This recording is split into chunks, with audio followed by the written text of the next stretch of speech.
I bought a Hillman Imp here in about 1974. A lovely little car. It was a great little racing car at the time, rally car at the time. How far back can you remember on cars, Stephen? Well, I would have been coming down here on Sundays in the 50s, and it was at that stage we were Roots dealers, which was the Roots group, which were primarily Hillman, Sunbeam, and Humber. But it should be primarily Hillman and Minx that we were selling. So I used to come down and we used to be looking at the new cars, and then like every 3 years maybe there'd be a change of model and we'd be down to see the new one that was in. Then when I started driving actually a Morris Minor. Is the type of car I learned to drive in. But my heart was no more than yourself, the Hillman Imp. I bought my own first Hillman Imp for £40. £40. It was a 4-speed forward gears and 1 reverse, but my one only had 3. You slip out of the 4th.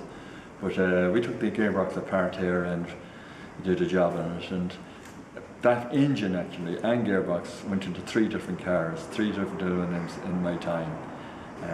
Recycling. That's it.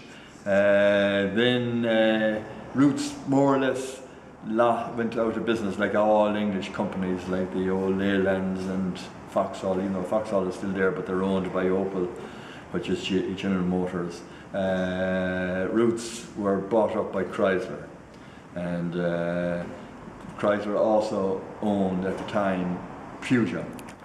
So they're now launched a car called the Hillman Hunter, and it had the old Hillman and Minx engine in it, but it was a much lighter car. And they went on from that into, they launched the Mini, or the Imp, which was to compete against the Mini. Unfortunately, they rushed the manufacturer of that car and didn't test it long enough. So it went to be out as soon as the Mini.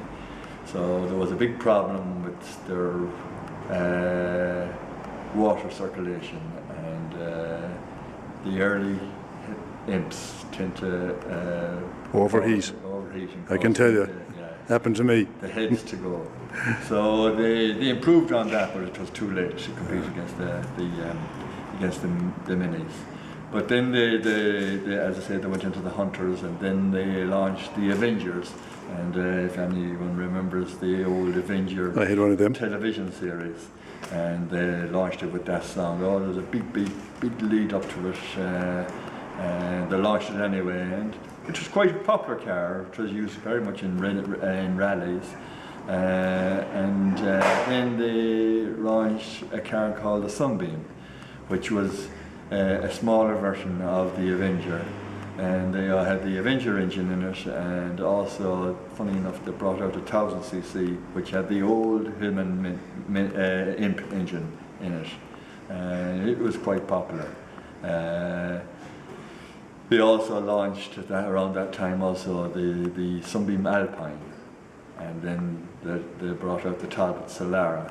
And that was more or less the beginning of the end of the Chrysler Roots connection, and they left Ireland, Chrysler did, and they've come back again now in their own name, but the whole of the Roots and all that, it's gone. It's history, no more than ourselves.